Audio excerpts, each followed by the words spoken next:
멸실 위기에 처하거나 훼손됐던 성보 유산이 보수 보존을 거쳐 대중에 공개됐습니다. 조계종 총무원장 진우 스님은 다시 태어난 성보가 궁정만리의 원력으로 더욱 빛나기를 서원했습니다. 제주 4.3 76주년을 맞아 희생자를 추모하고 평화를 발언하는 추념식이 제주에서 펼쳐졌습니다.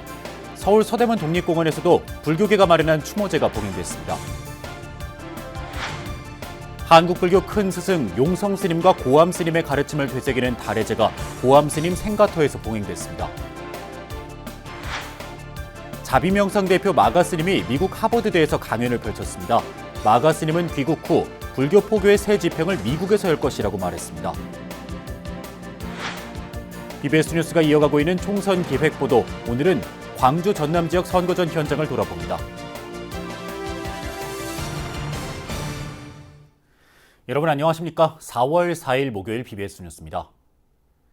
멸실 위기에 처하거나 훼손됐던 문화재급 성보 유산이 보수와 보존을 거쳐 조계종 불교중앙박물관에서 대중에 공개됐습니다. 총무원장 진우 스님은 수백 년을 넘어 수보회향된 오늘의 성보가 궁정만리의 원력으로 더욱 빛나기를 서원했습니다. 이석호 기자입니다. 부처님의 설법으로 영가를 위로해 서방정토로 인도합니다. 안타깝게 숨진 아버지 사도세자의 천도를 발언하는 정조 임금의 효심을 엿볼 수 있습니다. 1970년 조성된 화성 용주사 감로도, 1984년 도난당했던 이 유물은 34년 만에 돌아왔지만 그동안 빛을 보지 못했습니다. 조선시대를 대표하는 수화승 의겸스님을 비롯해 10명의 화승이 조성한 송광사 응진당 석가모니 후불도도 공개됐습니다. 의겸스님이 맡은 송광사 불화 조성 불사에서 가장 먼저 조성한 작품으로 의겸스님의 화풍이 잘 드러납니다. 오늘의 전시를 통해 성보 문화유산이 미래 세대에 안전하게 전해질 수 있도록 전환점과 동기부여에 큰 힘이 되기를 기원드립니다.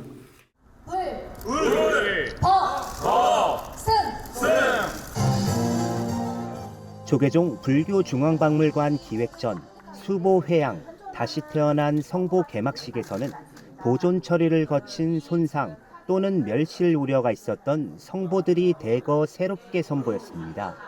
기획전은 가치의 재발견, 진면목으로의 회복, 진단하고 예방하다 등 3개의 소주제로 유물 35건, 47점이 전시됐습니다. 사상 최초로 일반에 공개된 고려시대 조성된 용연사 불설대보 부모 은증경과 성보의 보존 처리 과정도 영상과 글로 만나볼 수 있습니다. 불교중앙박물관은 앞으로도 멸실 위기의 성보를 더욱 주목하여 전시와 교육 등에 활용할 수 있는 다양한 방법을 강구할 예정입니다. 그리하여 부처님의 법향이 성보를 통해 온전히 전해질 수 있도록 정진하겠습니다. 불교중앙박물관은 지난 2014년부터 문화재청과 함께 문화유산, 다량 소장처 보존관리 지원 사업을 펼쳐왔습니다. 이를 통해 성보 박물관 실태조사를 실시하고 보존 상태 관리가 시급한 비지정 문화유산의 보존 처리를 시행해왔습니다. 이번 기획전에 선보이는 성보는 오랜 세월 동안 조용히 숨을 고르며 세상을 크게 떨쳐 올릴 준비를 하고 있었다고 봅니다. 성보의 참된 가치와 아름다움을 전하기 위해 문을 활짝 열어 기다리고 있으며 저 역시 설레는 가슴으로 오늘을 맞이했습니다. 멸실되거나 훼손되어가는 성보문화유산을 저희들이 수리하고 또 그것을 현황 파악하면서 어떻게 보존하고 잘 간직해서 후대에 물려주고 하는 그 사업이었고, 예경의 대상이자 우리 정신문화의 근간을 이뤄온 다양한 성보를 만나는 이번 전시회는 오는 6월 30일까지 이어집니다. BBS 뉴스 이석호입니다. 조계종 총무원장 진우 스님이 이뇨한 국민의미래 선거대책위원장에게 민생을 우선하는 정책으로 국민에게 희망을 안겨달라고 당부했습니다. 국민의힘 비례위성정당 국민의 미래의 이뇨한 선거대책위원장은 어제 한국불교 역사문화기념관 4층 접견실에서 진우 스님을 예방했습니다. 이 자리에서 진우 스님은 경제가 어렵고 물가가 높은 상황에서 국민들에게 희망을 주는 민생 중심 정책을 펼쳐달라고 말했습니다. 국민들에게 네. 앞으로의 어떤 희망, 네. 경제가 어렵고 물가가 높고 굉장히 힘든데 굉장히 힘듭니다. 여기에 대한 그래도 2년밖에 안 됐지만 네. 이에 이뇨한 위원장은 총무원장 스님 말씀을 명심하면서 열심히 활동하겠다고 화답했습니다. 조계종이 저출산 고령화로 인한 출가자 감소 등에 대처하기 위해 선안과 강원, 유런을 갖춘 총림을 상대로 종합적인 실태 파악에 나섭니다. 조계종 중앙정회 총림실사특별위원회는 지난 2일 첫 회의를 열고 오는 6월 말까지 6대 총림을 대상으로 11명의 위원 중 8명 이상이 투입되는 1차 조사에 나서기로 결의했습니다. 총림실사특위는 제안 스님을 위원장으로 도성, 덕현, 설암, 태진, 탄웅, 현무, 각진, 성재, 성원, 해도 스님 등 모두 11명으로 구성됐습니다. 총림실사특위는 오는 11일 오후 4시 한국불교역사문화기념관에서 제2차 회의를 열고 총림실사 일정을 구체적으로 논의해 확정할 방침입니다. 한국 현대사의 비극 제주 4.3 사건 76주년을 맞아 희생자를 추모하고 평화를 발언하는 추념식이 제주에서 열렸습니다. 4.3 희생자 명예회복과 실질적 피해 보상 등이 본격적으로 추진되는 가운데 열린 행사여서 더욱 각별한 의미로 다가왔습니다. 제주 BBS 김종광 기자입니다. 제76주년 4.3 희생자 추념식이 제주 4.3 평화공원 위령재단 추념광장에서 유족 등 2천여 명이 참석한 가운데 봉행됐습니다. 제주 4.3의 정신을 일깨우고 슬픈 역사가 되풀이되지 않기를 바라는 마음을 담아 불어라 4.3의 봄바람, 날아라 평화의 씨란 슬로건으로 진행됐습니다. 총선을 일주일 앞두고 여야 지도부를 비롯해 광역단체장, 시도교육감 등도 추념식장을 찾아 희생자들의 넋을 기렸습니다. 한덕수 국무총리는 추념사를 통해 제주 4.3의 유네스코 세계기록유산 등재와 함께 트라우마 치유센터 설립과 운영, 국제평화문화센터 건립에도 노력하겠다고 약속했습니다. 우리 정부는 제주 4.3 사건과 같은 비극이 다시는 일어나지 않도록 국정의 모든 분야에서 전력을 다하고 있습니다.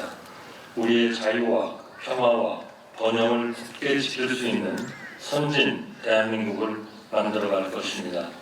제주도민의 뜻을 받들어 4.3 사건이 화해와 상생의 역사가 될 수 있도록 그 정신을 이어가겠습니다. 4.3 사건의 소용돌이를 겪으며 인고의 세월을 보냈던 김옥자 할머니의 사연을 배우 고두심 씨가 소개하고 손녀 한은빈 학생이 편지를 낭독하자 행사장은 눈물바다가 됐습니다. 가족을 모두 잃은 뒤 타지에서 힘들게 지내다 20대의 고향 제주로 돌아와 결혼을 하고 가정을 꾸린 김옥자 할머니의 아버지를 AI 기술로 복원해 딸과 만나는 영상이 감동을 선사했습니다. 할머니의 가장 큰 슬픔은 이제 얼굴조차 제대로 떠오르지 않는 망각입니다.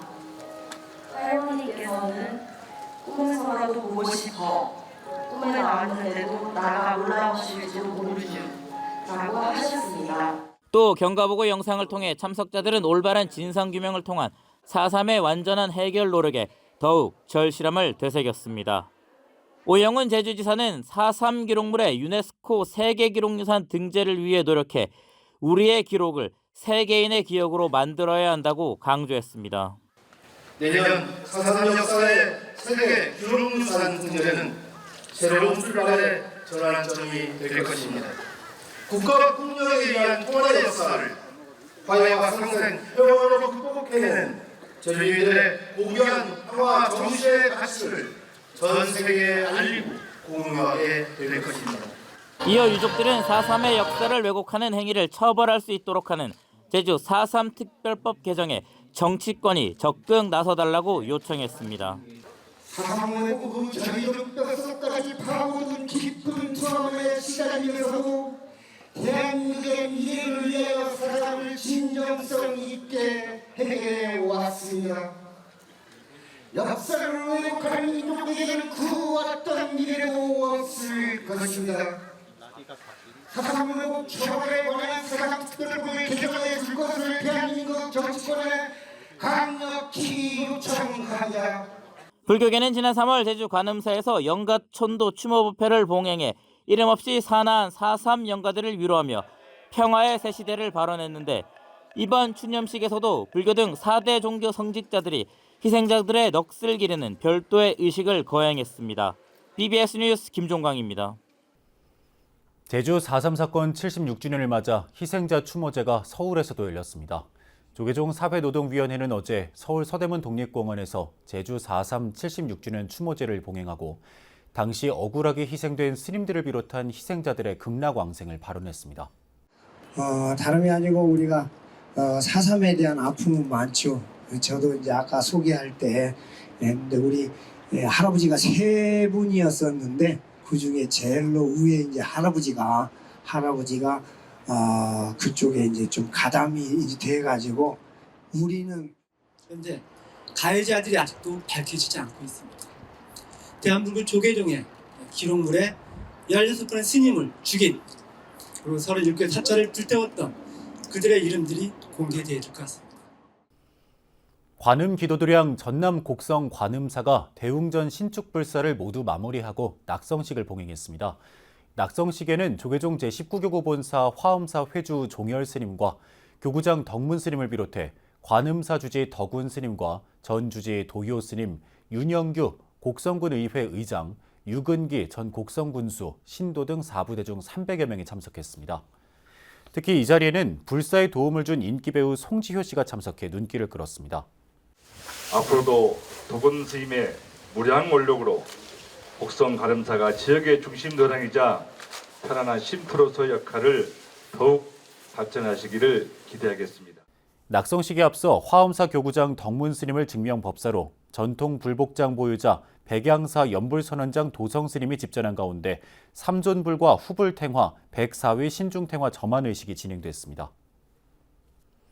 한국불교 큰 스승이자 독립운동의 주역인 용성조사와 조계종 제3대와 4대, 6대 종정을 역임한 고암대종사의 가르침을 되새기는 자리가 마련됐습니다. 6.25 전쟁 직후 군부대로 편입된 고암대종사의 생가터에서 봉행된 달해제에 참석한 문손들은 어른 스님들의 유지를 더욱 철저히 지켜나갈 것을 다짐했습니다. 류기환 기자입니다.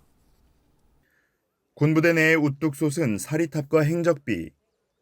민족 대표로 독립운동에 앞장선 용성조사와 조계종 제3대, 4대, 6대 종정을 역임한 고암대종사의 행장이 비석 하나의 앞뒤로 새겨져 있습니다. 종단의 원로 스님들과 군 관계자들은 사리탑비에 차와 꽃을 올리며 예를 갖춥니다. 고암대종사의 생가터에 조성된 양대조사의 사리탑과 행적비는 일반인들은 접근이 어려운 군부대 내에 지난 2021년 조성됐습니다. 이 자리가 바로 고암대종사님의 생가터입니다. 스님 열반 30주년 되는 해 그 사리 3과를 따로 모시고 제가 있었더랬습니다. 그러다가 꼭 모셔야 되겠는데 이 생가터에 모시려고. 조계종 원로의장 자광대종사는 고암대종사에 대해 불교계를 이끈 정신적 지주이며 겸양지덕의 가르침을 몸소 실천하셨다고 회고했습니다. 법력도 참 깊으셨고요. 종정도 3번이나 역임하셔서 대한민국의 정신계를 이끌으신 분이고요. 대표적인 가르침 중에 하나는 겸양지덕입니다. 정말로 겸손하셨거든요. 고암문도의 문장이자 명예원로위원 대원대종사는 두 조사의 달해제를 모시는 건 국태민안과 군의 안녕을 위한 의미라고 강조했습니다. 우리 민족의 스승이신 용성고암 두 조사의 달해제를 모시는 것은 국태민안과 우리 군의 안녕을 위하는 것입니다. 앞으로도 지속적으로 두 조사님들의 부도탑을 잘 모시고 달해제를 잘 올림으로써 고암문도회를 비롯한 참석자들은 용성조사, 고암대종사의 생전 가르침을 마음에 새겨 서로 화합하며 수행정진에 매진하겠다고 다짐했습니다. 사리탑과 행적비 등과 함께 생가터 한켠에는 조국 독립운동에 참여한 용성조사와 고암대종사의 애국정신을 알리고 남북 평화통일을 발언하는 평화수호비가 함께 세워져 그 의미를 더했습니다. 일제치하 암흑기 속에서 대한민국의 독립운동에 앞장서며 많은 공헌을 세우신 민족의 큰어른 용성조사님과 고암대종사님께 우리 광개토 전 장병을 대표해서 진심 어린 존경과 경의를 표합니다. 이처럼 존경하는 큰 스님들의 기념비가 이곳 국사봉대대에 모셔진 것은 불법에서 말하는 인연생기라 생각하며 문손들은 두 조사의 업적과 가르침을 되새기며 올곧은 수행 정진과 대중화합을 통해 한국불교 중흥에 앞장서겠다고 다짐했습니다. BBS 뉴스 류기아입니다. 자비명상 대표 마가 스님이 미국 하버드 대학교에서 현지 학생과 교수진들을 상대로 강연을 펼쳤습니다.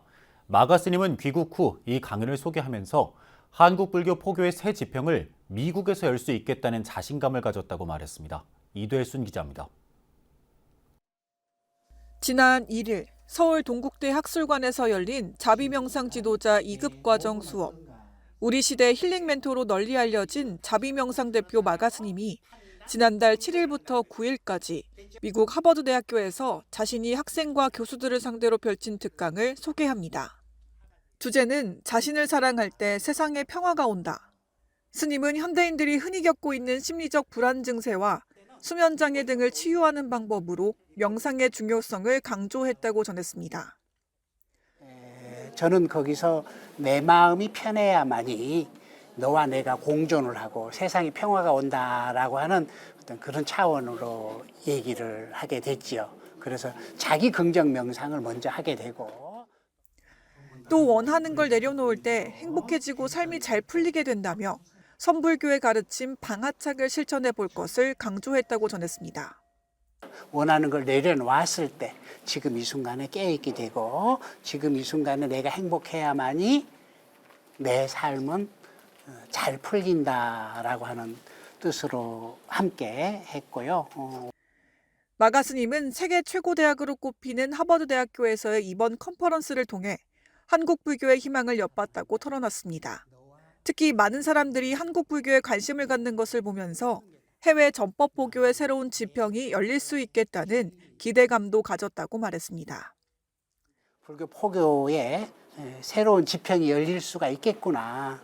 정말 쉽게 다양하게 다가설 수 있는 테크닉을 좀 익혀서 그들의 마음을 여는데 도구로 쓰여진다면은 불교 명상이 인류를 행복으로 안내할 수 있겠구나라고 하는.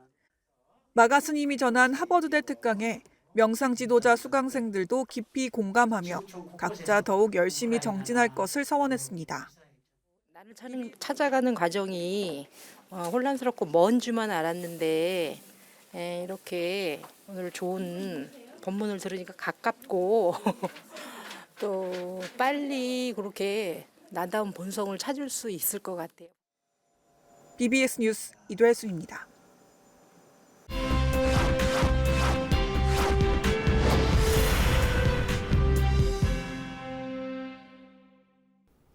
BBS 뉴스가 마련한 총선 기획 보도, 오늘은 더불어민주당의 텃밭으로 불리는 광주 전남 지역의 총선 분위기를 살펴보겠습니다. 강한 정권 심판론 속에서 민주당의 이른바 싹쓸이가 재현될지 제3지대 신당과 무소속 후보들은 얼마나 선전할지가 관전 포인트입니다. 광주 BBS 김종범 기자가 보도합니다. 총선 후보 등록 결과 광주는 4.5대 1, 전남은 3.6대 1의 경쟁률을 보였습니다. 광주는 8개 선거구에 36명, 전남은 10개 선거구에 36명 등 모두 72명이 입후보했습니다. 경쟁률이 가장 높은 지역은 광주는 서구을, 전남은 목포로 각각 6명이 출사표를 던졌습니다. 더불어민주당은 정권 심판에 대한 여론이 고조되면서 텃밭인 호남에서 전 지역 석권을 노리고 있습니다. 강주답게 정치를 해라라고 하는 이야기와 엄마의 마음으로 민생을 챙겨라라고 하는 두 가지 말씀을 주셨고요. 아마 강주답게 정치를 하라고 하는 것은 호남 정치의 목소리가 사라지고 없다라고 하는 그 급박함과 절박감 때문에 16년 만에 호남 전 선거구에 후보를 낸 국민의힘. 호남 발전을 위해서는 민주당 일당 독점 구조를 타파하고 정부 여당에 힘을 실어달라며 지지를 호소하고 있습니다. 이제는 기호 1번이 아닌 기호 2번을 선택해서 미래가 있는 그러한 광주로 만들어 나갈 것을 그렇게 기대를 하면서 저희 국민의힘 또한 열심히 노력하고 또 노력해서 광주를 변화시키고 행복을 추구할 수 있는 그러한 시대로 반드시 만들겠습니다. 지지율 하락으로 고전을 면치 못하고 있는 녹색정의당은 이번 총선에서 거대 양당 정치를 견제하는 대안정당으로서의 위상을 다시 되찾겠다는 전략입니다. 대한민국이 진전할 때마다 정의당이 주장한 정책들이 있었습니다. 무상의료, 그리고 무상교육, 그리고 중대재해처벌법 등 우리가 앞장서서 만들어낸 법입니다. 기후위기를 비롯해서 사회적 약자들을 가장 앞장서서 대변하는 정당이 광주에선 특히 재선에 도전하는 민영배 더불어민주당 의원과 새로운 미래 이낙연 대표가 맞대결을 펼치는 광산을 선거구가 주목받고 있습니다. 광주 지역 현역 의원 중 유일하게 민주당 경선을 통과한 민 의원의 우세가 점쳐지고 있는 가운데 오선 의원과 당대표, 총리를 지낸 이 대표가 어느 정도 선전을 펼칠지가 관심사입니다. 전남에서는 사천 논란을 뚫고 전남 지역 최초의 여성 국회의원을 노리는 권양엽 민주당 후보와 사선에 도전하는 국민의힘 이정현 후보가 맞붙는 순천, 광양, 곡성, 구례을 선거구가 최대 격전지로 꼽히고 있습니다.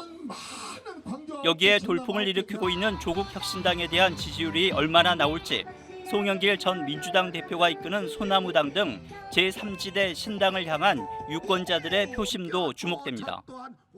또 민주당 경선의 반발에 탈당한 무소속 후보들이 어느 정도 선전을 펼칠지에도 관심이 모아지고 있습니다. BBS 뉴스 김종범입니다. 이상으로 4월 4일 목요일 BBS 뉴스를 마칩니다. 시청해주신 여러분 고맙습니다.